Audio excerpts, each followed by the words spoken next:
Revanth fail, ఉల్టా మాపై blackmail. నీ వైఫల్యాలు వదిలేసి మా మీద నిందల. బురద జల్లుతూ పెయిడ్ ఆర్టికల్ రాయిస్తావా? సీఎం తీరుపై మంత్రులు కుతకుత. 16 మంది మంత్రుల్లో ఎంతమంది ఎందుకు ఇది కరెక్టే. పేడ్ వార్తలు రాయిస్తావా అన్నారు కదా. ఈ ఎఫెక్ట్ ఏం తెలుసా శేఖర్? నిన్న ఏబిఎన్ ఆంధ్రకృష్ణ, అవును ఆంధ్రకృష్ణ వస్తుంది ఏంది నాకు ఎప్పటికీ, ఏబిఎన్ రాధాకృష్ణ అదేం పలుకు, కొత్త పలుకు. ఈ కొత్త పలుకులో మంత్రులు జీరోను చేసిండ్రు. కొత్త పలుకులో మంత్రులు అందరు జీరో, రేవంత్ మాత్రం హీరో.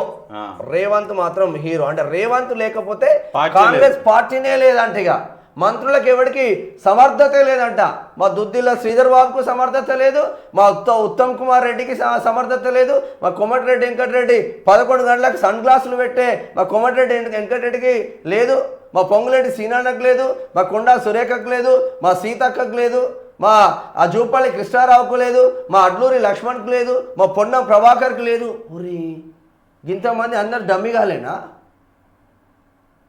అసలు ఆ ప్రభుత్వాన్ని నడిపించే ఎవరు లేరా ఒక్కరు కూడా? రేవంత్ రెడ్డి దిగిపోతే కాంగ్రెస్ పార్టీ మొత్తం కూలిపోతుందా? మరి తరతరాల నుంచి కాంగ్రెస్ పార్టీ వస్తుంది కదా.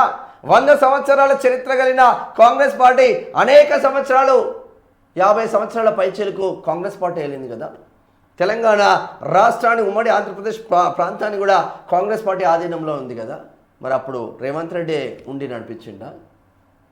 ఇవన్నీ ఏబిఎన్ రాధాకృష్ణ ప్యాకేజీలు తీసుకొని పేడ్ ఆర్టికల్స్ రాస్తున్నారు. దుర్మార్గమైన చర్యలకు ఒడిగడుతూ ఉన్నాడు రేవంత్ రెడ్డి. ఈ బీసీ రిజర్వేషన్ కూడా రాసినట్టు ఆయన అయిపోయింది. ఇక బీసీల గురించి టాపిక్ కూడా తీయడు.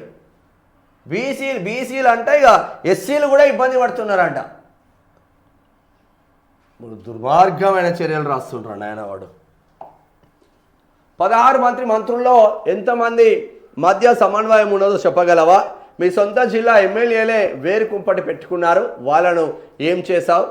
పల్లెలకు పోతే తులం బంగారం 2500 ఏమైందని జనం నిలదీస్తున్నారు. అదును మీద యూరియా బస్తా ఇవ్వలేని రైతుల ముందు దోషులుగా నిలబడ్డాం. స్వయం కృతాపారాధంతో పరువును పోగొట్టుకున్నది ముమ్మాటికి నువ్వే. పోయిన ఇమేజ్ ఎల్లో మీడియా పేడ్ ఆర్టికల్స్తో వెతుక్కుంటే దొరకదు. మహిళా ఆఫీసర్ల ఆత్మగౌరవాన్ని, మా వ్యక్తిత్వాన్ని కించపరిచేలా రాతలేంటి? జరిగిన నష్టాన్ని పూడ్చలేనంత స్థాయికి కాంగ్రెస్ను ప్రభుత్వాన్ని తీసుకెళ్లావు. నీకు చేతగాక మాపై అబండాల. రేవంత్ తీరుపై రగులుతున్న మంత్రులు. మాపై బురద జల్లుతూ నీ అనుకూల మీడియాలో ఆర్టికల్స్ రాయించినవు. మహిళా ఆఫీసర్లను కొందరు మంత్రులు ఇళ్లకు పిలిపించుకుంటున్నారని రాయించరు. దీన్ని బట్టి ఏం అర్థమవుతున్నది? సొంత కేబినెట్ మంత్రులను కూడా ఒక సీఎం ఇంతలా బ్లేమ్ చేయడం ఏం పద్ధతి? ప్రభుత్వం పరువు తీస్తున్నది ఆయననా మేమా? మహిళా అధికారుల ఆత్మగౌరవాన్ని దెబ్బతీసేలా, మా వ్యక్తిత్వాన్ని కించపరిచేలా రాతలు ఎందుకోసం రాయిస్తున్నావు అని చెప్పేసి తెలుస్తూ ఉన్నది. తెలంగాణ ఆత్మ గౌరవం గల్ల నేల. అంజయ్యను రాజీవ్ గాంధీ అవమానిస్తే అదే కాంగ్రెస్ను ఓడగొట్టింది ప్రజలే. అలాంటి రాష్ట్రానికి ముఖ్యమంత్రిగా ఎవరున్నా వారిని ఈ ఆత్మ గౌరవ నేలకు ప్రతినిధిగానే చూడాలి. కానీ అది తెలంగాణ మనోభావాలు పట్టని ఢిల్లీ పార్టీ, అందున కాంగ్రెస్. తెలంగాణ సీఎం రేవంత్తో కాంగ్రెస్ నాయకత్వం వ్యవహరించిన తీరు అమర్యాదకంగా ఉన్నది.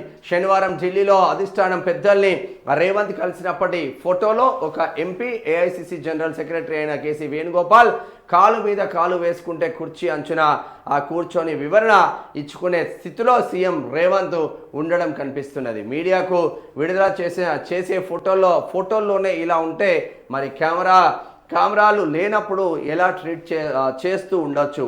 ఒక సీఎంగా తనను తాను ఫోకస్ చేసుకోవడంలో రేవంత్ ఫెయిల్ అయ్యాడా? కాంగ్రెస్ నేతకు మించి ఆయన స్థాయి ఏమాత్రం ఎదగలేదని అధిష్టానం భావిస్తున్నది. అంటే కాలు మీద కాలు వేసుకొని కూర్చుంటే తప్పేముందా? పొలిటికల్ లీడర్ కామన్గా కూర్చుంటారు. మొన్న చిరంజీవి వాళ్ళందరూ పోయినప్పుడు సీఎం రేవంత్ రెడ్డి మధ్యలో కూర్చుని ఇట్లా కాలు వేసుకున్నాడు.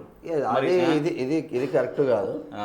ముఖ్యమంత్రి రేవంత్ రెడ్డి మంత్రుల మధ్య వ్యవహారం ముదిరి పాకన పడ్డదా? ఇన్నాళ్ళు లోగుట్టుగా సాగుతున్న మనస్పర్ధలు, విభేదాలు ఇప్పుడు కేబినెట్ సాక్షిగా రచ్చకెక్కాయ. మంత్రివర్గంలో ఏర్పడిన అగాధం రోజురోజుకు పెరిగి పెద్దదవుతుందా? మంత్రులు ఒకవైపు, సీఎం మరొక వైపు అన్నట్టుగా పరిస్థితి మారిపోయిందా?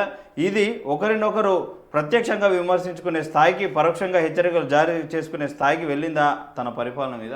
మొత్తం అంటే ఏబిఎన్ రాధాకృష్ణ రాసిన సీఎం తీరుపై మంత్రుల yellow media paid article 100% paid article 100% చెప్తున్నాం కదా, 100% పెయిడ్. రెగ్యులర్ గా వార్తల్లో ఉండే ప్రతి జర్నలిస్ట్ కి అది ఈజీగా అర్థమవుతుంది. అవును, రెగ్యులర్ గా వార్తల్లో ఉండే ప్రతి జర్నలిస్ట్కి ఈజీగా అర్థమయ్యే ముచ్చట అది. పెయిడ్ ఆర్టికల్కి రాపించుకొని నిన్ననే చెప్పినాం మేము, చంద్రబాబు డైరెక్షన్లో రాధాకృష్ణ పనిచేసుకుంటూ రేవంత్ రెడ్డికి భజనలు చేస్తున్నారా నాయన, సంకలు నాకుతున్నారా అని నిన్న చెప్పినాం మేము.